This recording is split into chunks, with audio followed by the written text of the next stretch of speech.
नमस्कार, स्वागत है आप सभी का। आप देख रहे हैं सुबह 9 बजे। मैं हूं प्रीति। आइए एक नजर डालते हैं हेडलाइंस पर।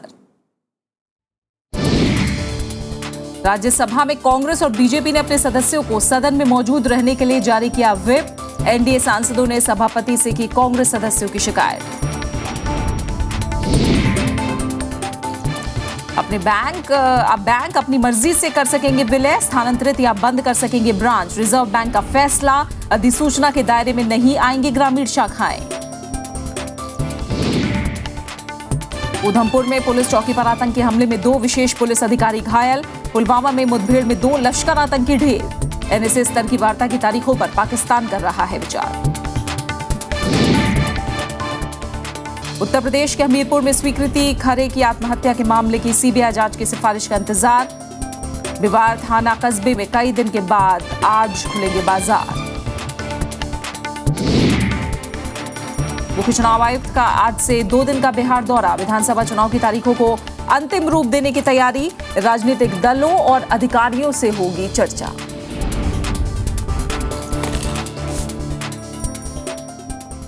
कांग्रेस और बीजेपी ने राज्यसभा के अपने सांसदों को व्हिप जारी करके आज सदन में मौजूद रहने को कहा है। कांग्रेस को आशंका है कि सरकार कुछ विधायी काम पूरा करने की आज कोशिश करेगी, जबकि शुक्रवार का दिन गैर सरकारी सदस्यों के कामकाज के लिए होता है। उधर एनडीए सांसदों ने सभापति मोहम्मद हामिद अंसारी से कल मिलकर अवरोध करने वाले कांग्रेस सांसदों पर कार्रवाई की मांग की। राज्यसभा में कांग्रेस और बीजेपी के बीच तल्खी और बढ़ गई है।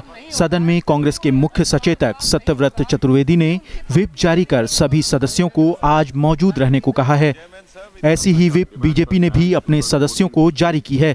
इससे पहले एनडीए के 30 सांसदों ने गुरुवार को सभापति मोहम्मद हामिद अंसारी से मुलाकात कर अवरोध पैदा करने वाले कांग्रेस सांसदों की शिकायत की। एनडीए सांसदों ने सभापति को चिट्ठी भी सौंपी और कांग्रेस सांसदों के खिलाफ अनुशासनात्मक कार्रवाई की मांग की। 440 से 44 तक आ गए, फिर भी उनको पता नहीं हुआ। ऐसा हम 130 साल से राज कर रहे हैं, हम राज करेंगे और दूसरे किसी को करने देंगे। ये इनका अहम है, यह तोड़ना चाहिए और सामान्य प्रजा को समझना चाहिए कि बीजेपी काम करना चाहती है, बीजेपी हाउस चलाना चाहती है। हर एक मुद्दे पर, उनका कोई भी मुद्दा हो, हम डिस्कस करने के लिए तैयार हैं। कांग्रेस ने इस मसले पर बीजेपी के साथ सरकार पर निशाना साधा है। कांग्रेस ने कहा कि संसद में कामकाज बाधित होने पर बीजेपी को भी काम नहीं तो वेतन नहीं का सिद्धांत अपनाना चाहिए। Rajya Sabha has not had this unfortunate experience and I don't visualize that. And I do not know whether action except for the other issue of the recovery of any allowances for the period, if that they have also raised and we are aware of that, and I'll be very happy that if it starts retrospectively from 2004. कार्यवाही में अवरोध के चलते सोमवार को लोकसभा से कांग्रेस के 25 सांसदों को नियम 374A के तहत निलंबित कर दिया गया था। इस निलंबन का आज आखिरी दिन है, लेकिन राज्यसभा में नियम 256 के तहत सभापति सिर्फ सदस्यों को नामित कर सकते हैं। निलंबन के लिए सरकार या किसी सांसद की ओर से प्रस्ताव देना होता है और उसकी सदन से मंजूरी भी जरूरी होती है। कृति मिश्रा के साथ विशाल दैया, राज्यसभा टीवी। राज्यसभा के पूर्व महासचिव वीके अग्निहोत्री ने कहा कि लोकसभा में नियम 374A के तहत अवरोध पैदा करने वाले सांसदों के खिलाफ 5 दिनों के निलंबन की कार्रवाई होती है, लेकिन ऐसा कोई नियम राज्यसभा में नहीं है। राज्यसभा के नियम 256 के तहत पहले सरकार की तरफ से प्रस्ताव लाना होता है और सदन से उसकी मंजूरी के बाद ही सांसदों के खिलाफ कार्रवाई हो सकती है। ये नियमावली में लोकसभा के पहले नहीं था, ये 2001 में लाया गया और जो नियम था वो 374 था। उसी तरह 374 की तरह राज्यसभा में भी 256 है, लेकिन कोई 256A नहीं है।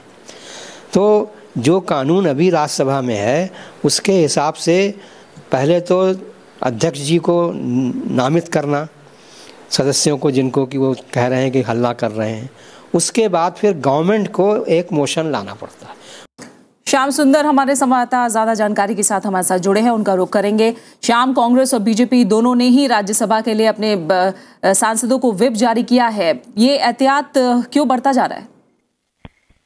देखिए, जिस तरह से भारतीय जनता पार्टी ने ये मांग की है कि कांग्रेस के जो सांसद संसद में अवरोध पैदा कर रहे हैं, राज्यसभा में लगातार अवरोध पैदा हो रहा है और कोई कार्रवाई नहीं हो पा रही है, उनके खिलाफ कार्रवाई की जानी चाहिए। जिस तरह से लोकसभा के कांग्रेस के सांसदों के साथ कार्रवाई की गई है, तो वैसे में हम सभी जानते हैं कि जीएसटी बिल जो है वो सरकार के प्रायोरिटी पर है, एजेंडे पर है। सरकार जीएसटी बिल किसी भी तरह से इस सत्र में पास कराने की कोशिश करना चाहती है। तो वैसे में अगर कांग्रेस के सांसद, क्योंकि आज फ्राइडे है और आमतौर पर ये होता है कि ज्यादातर सांसद अपने राज्यों और अपने संसदीय क्षेत्रों में चले जाते हैं, तो उस एक एहतियातन व्हिप जारी किया गया है कांग्रेस की तरफ से कि ज्यादा से ज्यादा उनके सांसद जो हैं वो राज्यसभा में मौजूद रहे। अगर सरकार की तरफ से कोई ऐसी कोशिश होती है तो उसको काउंटर करने के लिए ये रणनीति कांग्रेस की तरफ से बनाई गई है। और जानकारी ये भी है कि सोमवार को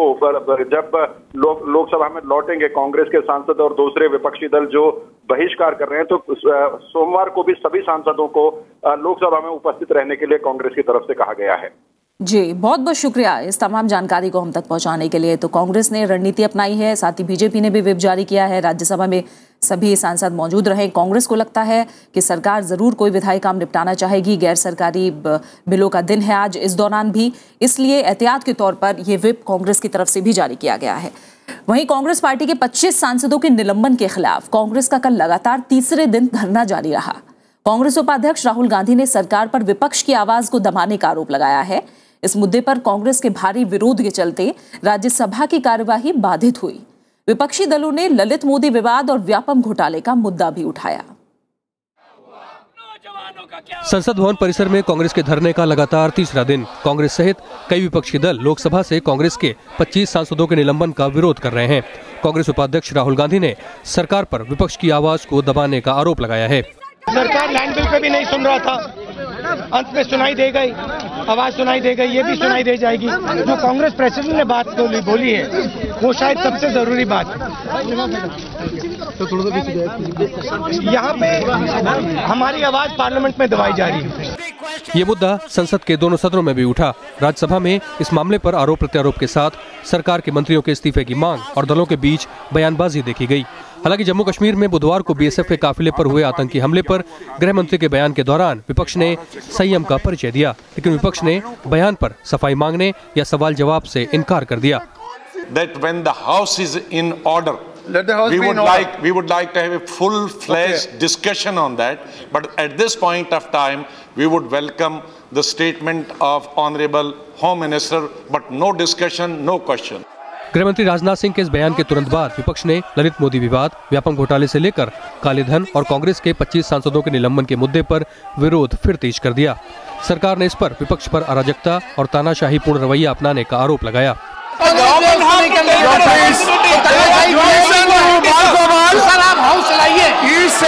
नारेबाजी करने दीजिए। लेकिन विपक्ष का अवरोध नहीं थमा और कार्यवाही 2 बजे तक के लिए स्थगित कर दी गई। भोजनावकाश के बाद भी यही हाल रहा। अवरोध के बीच ही केंद्रीय कार्मिक मंत्री जितेंद्र सिंह ने भ्रष्टाचार निरोधक संशोधन विधेयक 2013 पर चर्चा का प्रस्ताव किया, लेकिन बढ़ते अवरोध की वजह से कार्यवाही दिन भर के लिए स्थगित कर दी गई। कृति मिश्रा के साथ ब्यूरो रिपोर्ट, राज्यसभा टीवी। वहीं विदेश मंत्री सुषमा स्वराज ने कल लोकसभा में ललित मोदी विवाद पर बयान दिया।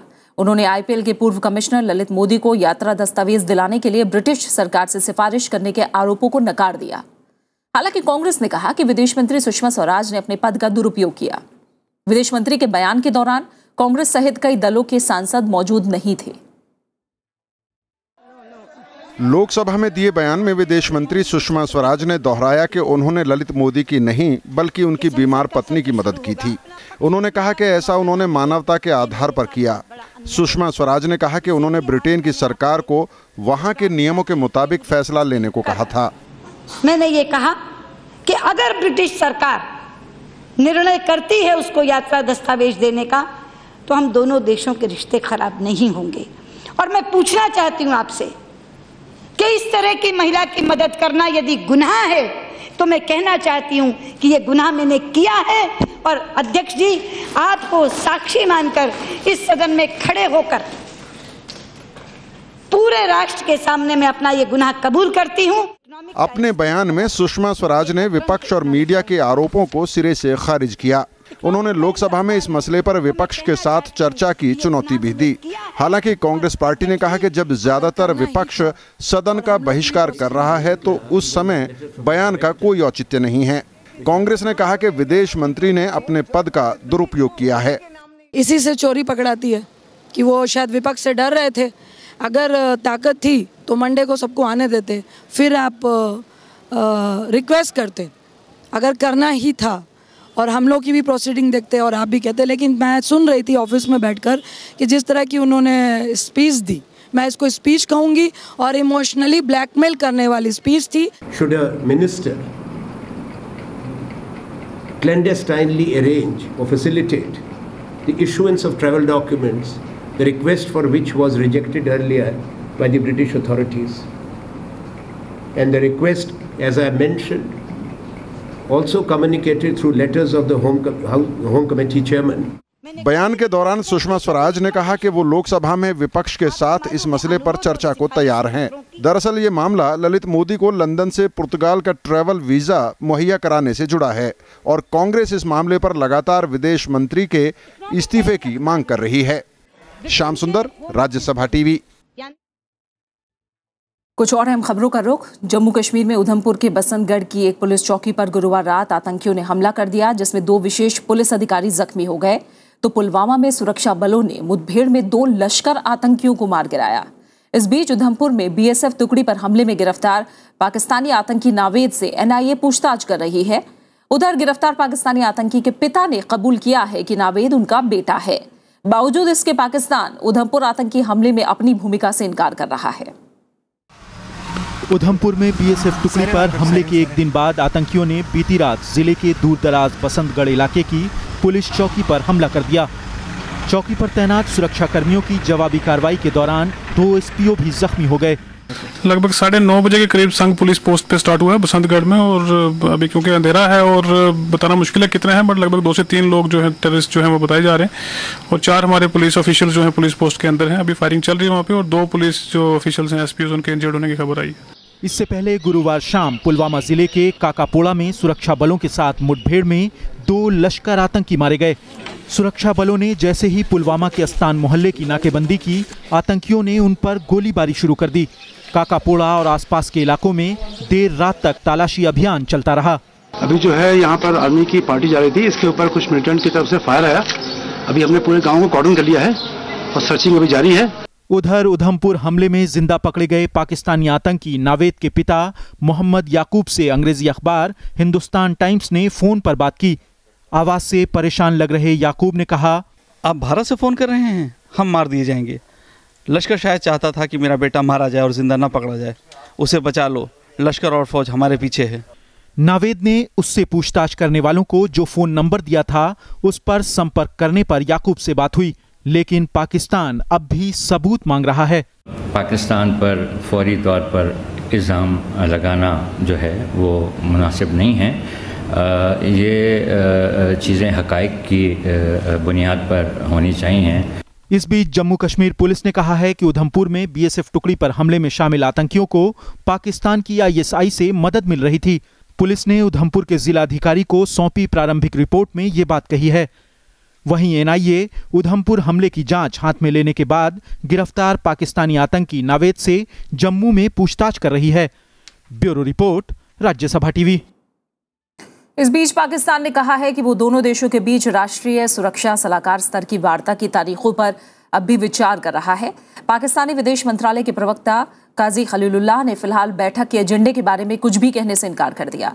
इससे पहले उधमपुर आतंकी हमले में शामिल हमलावरों के पाकिस्तानी होने का सबूत मिलने के बाद भारत ने कहा कि वो उसे अब भी एनएसए स्तर की वार्ता के प्रस्ताव पर पाकिस्तान के जवाब का इंतजार है। भारत ने पाकिस्तान को दिल्ली में इसी महीने की 23-24 तारीख को एनएसए स्तर की वार्ता का प्रस्ताव दिया है। India has proposed meeting of the national security advisors of the two countries in New Delhi on 23rd and 24th of August. These dates are under consideration of our government. It is premature to talk about the agenda. Guwahati में जल आपूर्ति परियोजना के लिए अमेरिकी company Louis Berger से घूस लेने के मामले में प्रवर्तन निदेशालय ने मामला दर्ज किया है। गोवा में इसी से जुड़े मामले में पूर्व मुख्यमंत्री दिगंबर कामत की अग्रिम जमानत याचिका पर आज सुनवाई होनी है। वहीं गोवा के पूर्व लोक निर्माण मंत्री चर्चिल अलीमाओ को कोर्ट ने 4 दिन की पुलिस हिरासत में भेज दिया है। प्रवर्तन निदेशालय ने गुवाहाटी में prevention of money laundering act के तहत ये मामला दर्ज किया। सूत्रों के मुताबिक एफआईआर में कंपनी के अधिकारियों के अलावा कई अज्ञात लोगों के खिलाफ मामला दर्ज किया गया है। जल्द ही कुछ और लोगों के नाम भी एफआईआर में शामिल किए जा सकते हैं। ईडी सूत्रों के मुताबिक गोवा में भी जल्द ही एक और एफआईआर दर्ज की जाएगी। उधर गोवा में ही लुई बर्जर घूसखोरी मामले में पूर्व पीडब्ल्यूडी मंत्री चर्चिल अलीमाओ को कोर्ट ने 4 दिन की पुलिस हिरासत में भेज दिया है। बुधवार रात पणजी से गिरफ्तार अलीमाओ की जमानत याचिका पर आज सुनवाई होनी है। इसी मामले में गोवा के पूर्व मुख्यमंत्री दिगंबर कामत की अग्रिम जमानत याचिका पर भी आज सुनवाई होनी है। इस मसले पर कांग्रेस और बीजेपी के बीच आरोप प्रत्यारोप तेज हो गए हैं। Police is doing their job, there is no political vendetta here. Police are on their job, let them do. I have given them free hand and everybody is equal before the law. Now we are making a direct charge on the government because there's a lot of corruption happening in the Sewerage Corporation under the same project of JICA, Sewerage Corporation of Goa, wherein their own treasurer of the Bharatiya Janata Party is heading that corporation. This needs to be probed immediately by the Bharatiya Janata Party. Louis Berger company ने America की अदालत में माना है कि उसने गोवा और असम में 2 परियोजनाएं हासिल करने के लिए करोड़ों रुपए की रिश्वत दी। ये योजना जापान इंटरनेशनल कॉर्पोरेशन एजेंसी यानी JICA के जरिए पूरी हुई।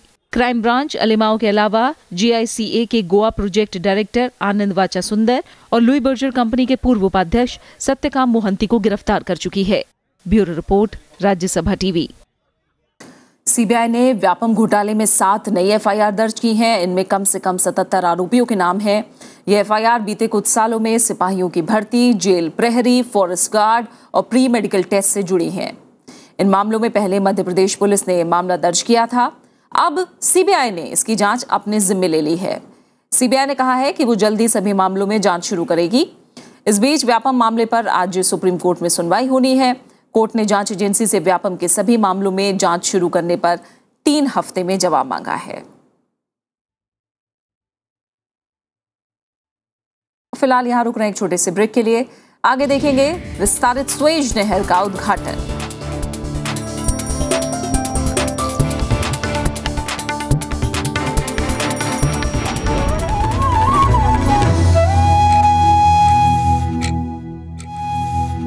बैंक अब अपनी मर्जी से शाखाओं के स्थानांतरण, विलय या बंद करने का फैसला ले सकते हैं।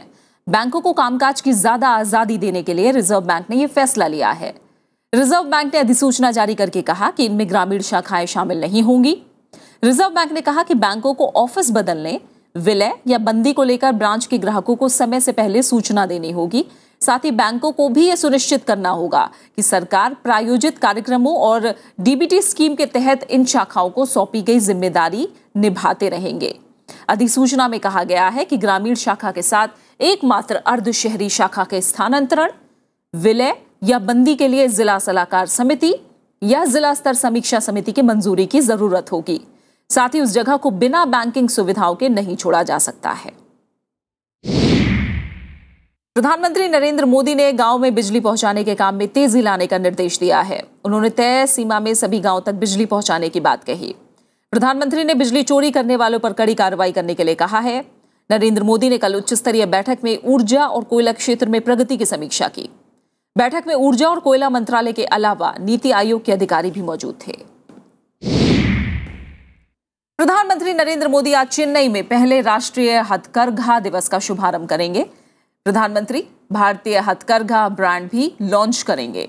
मद्रास विश्वविद्यालय के सम्मानित शताब्दी सभागृह में प्रधानमंत्री विशिष्ट हथकरघा शख्सियतों को संत कवि पुरस्कार और राष्ट्रीय पुरस्कार से सम्मानित करेंगे। 7 अगस्त की तारीख का चुनाव भारत के इतिहास में इसके विशेष महत्व की वजह से किया गया है। 1905 में 7 अगस्त को ही स्वदेशी आंदोलन की शुरुआत की गई थी। स्वदेशी आंदोलन की औपचारिक घोषणा 7 अगस्त 1905 को कोलकाता टाउन हॉल में एक भारी जनसमूह की बैठक में की गई थी। आंदोलन में घरेलू उत्पादों और उत्पादन प्रक्रियाओं का पुनरुद्धार शामिल था। भारत सरकार ने इसी की याद में 7 अगस्त को हर वर्ष राष्ट्रीय हथकरघा के रूप में घोषित किया है। मुख्य चुनाव आयुक्त की अगुवाई में एक दल आज बिहार का दौरा कर रहा है। मुख्य निर्वाचन आयुक्त नसीम जैदी और चुनाव आयुक्त अचल कुमार ज्योति के साथ उपचुनाव आयुक्त उमेश सिन्हा अगले 2 दिनों तक बिहार विधानसभा चुनाव के लिए तैयारियों का जायजा लेंगे। 2 दिवसीय दौरे के दौरान निर्वाचन आयोग का दल राजनीतिक दलों के प्रतिनिधियों के साथ बैठक करके हालात की समीक्षा करेगा। बैठक में निष्पक्ष और शांतिपूर्ण मतदान संपन्न कराने को लेकर विचार विमर्श किया जाएगा। इसके अलावा सुरक्षा समेत दूसरे मुद्दों पर भी चर्चा होने की उम्मीद है कि निर्वाचन आयोग इस दौरे के बाद बिहार विधानसभा चुनाव की तारीखों का ऐलान कर सकता है। बिहार में सितंबर अक्टूबर में किसी भी समय विधानसभा चुनाव कराए जा सकते हैं। इस चुनाव में बीजेपी और जनता परिवार का काफी कुछ दांव पर लगा है। 243 सदस्य बिहार विधानसभा का कार्यकाल 29 नवंबर को खत्म हो रहा है।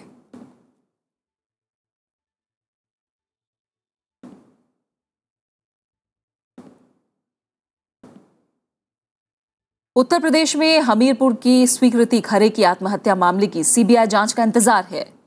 इलाके के दबंग लड़कों की छेड़खानी का शिकार हुई स्वीकृति ने 25 जुलाई को आत्महत्या कर ली थी। स्वीकृति के परिवार वालों का आरोप है कि पुलिस आरोपियों को बचाने की कोशिश कर रही है। हालांकि इस मामले में हमीरपुर के एसपी को पहले ही सस्पेंड किया जा चुका है। इस बीच बिम्बार थाना कस्बे में कई दिन के बाद आज और बाजार भी खुल रहे हैं। दीदी की मुझे शकल तक देखने को नहीं मिली, उठा के ले गए। साक्षी बेबस है। बहन स्वीकृति की मौत का दुख आज भी उसे संभलने नहीं दे रहा। बात करते हुए भी उसकी आंखों से आंसू निकलने लगते हैं तो कभी जुबान साथ छोड़ने लगती है। इलाके के दबंगों से परेशान स्वीकृति ने करीब 10 दिन पहले आत्महत्या कर ली थी, लेकिन स्वीकृति का परिवार आज भी इंसाफ पाने के लिए भटक रहा है। पुलिस कह रही थी मीडिया वाले को कुछ मत बताना, वरना तुम लोगों का साथ नहीं दे पाएंगे ना, वो तुम्हारा कुछ कर लेंगे ना, तुम्हें इंसाफ दिला पाएंगे, जो कर पाएंगे हम ही कर पाएंगे। तो कहते 5 लाख रुपए ले लो, शांत हो जाओ। ये मामला उत्तर प्रदेश के हमीरपुर जिले के बिमार थाना कस्बे का है। 25 जुलाई की सुबह स्वीकृति जब कोचिंग क्लास के लिए जा रही थी, तभी इलाके के कुछ दबंग लड़कों ने उसके साथ छेड़खानी की और किताबें फाड़ दी। परेशान स्वीकृति ने घर जाकर आत्महत्या कर ली। खबर फैली तो इलाके में तनाव पैदा हो गया। सैकड़ों लोगों ने चौराहे पर आकर जब इंसाफ की गुहार लगाई तो पुलिस और भीड़ के बीच हिंसक झड़प हुई, जिसमें एक लड़के की पुलिस की गोली से मौत भी हो गई। बेटी गंवा चुका परिवार अब न्याय चाहता है। सर न्याय हो हमारे साथ में, और क्या हमारी बच्ची तो जो हमारी लड़की गई, हमारा लड़का गया, एक छात्र और 2-3 घायल हुए, या उनकी कुर्बानी ऐसी नहीं जाएगी। कहा जा रहा है कि आरोपी लड़के इलाके के रसूखदार घरों से ताल्लुक रखते हैं। आए दिन होने वाली छेड़खानी से परेशान स्वीकृति ने इनकी शिकायत पहले भी की थी, लेकिन कोई कार्रवाई नहीं हुई। आरोप ये भी है कि पुलिस और जिला प्रशासन इस मामले को रफा दफा करने में लगा हुआ है।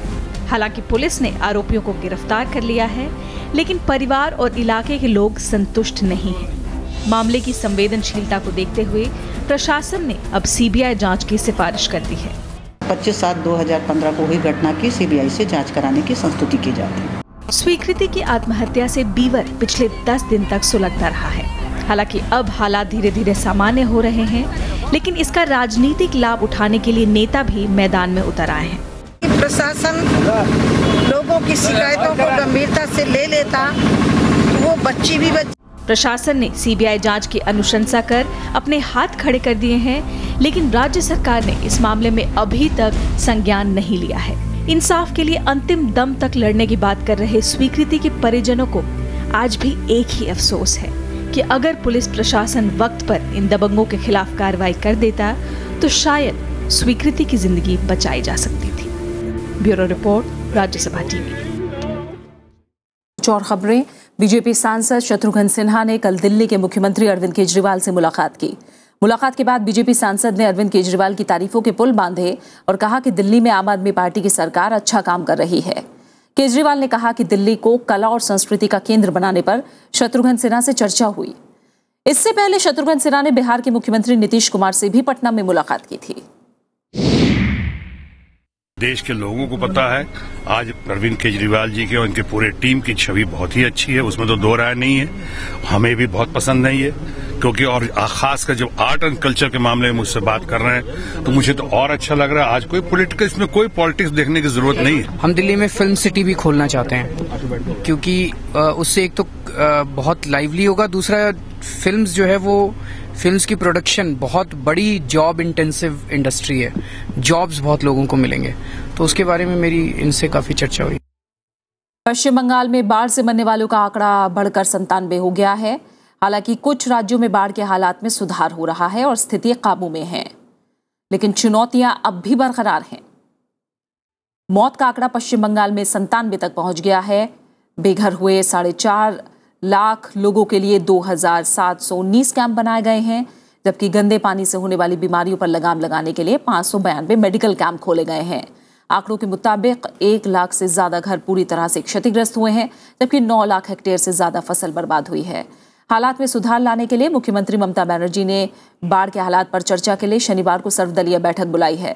गुजरात, राजस्थान, ओडिशा, मणिपुर में बाढ़ का पानी का स्तर धीरे धीरे अब कम हो रहा है। कुछ अहम अंतर्राष्ट्रीय खबरें। मिस्र में कल विस्तारित स्वेज नहर का उद्घाटन हुआ। इस मौके पर रंगारंग कार्यक्रम का आयोजन हुआ। ये नहर एशिया और यूरोप को जोड़ती है। समारोह में केंद्रीय जहाजरानी मंत्री नितिन गडकरी समेत दुनिया भर के कई नेता शामिल हुए।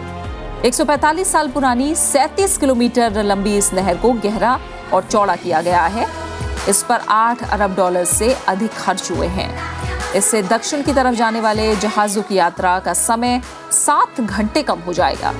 बड़े जहाज भी अब आसानी से नहर के रास्ते पार हो सके।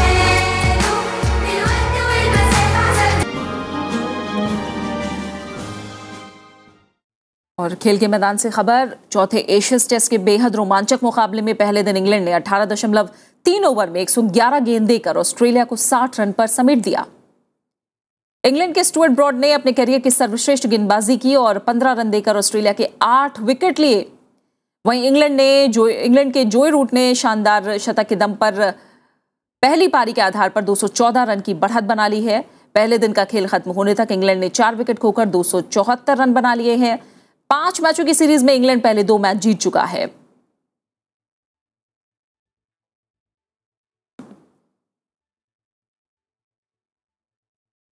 और इसी के साथ फिलहाल इस बुलेटिन में इतना ही। आखिर में एक नजर हेडलाइंस पर।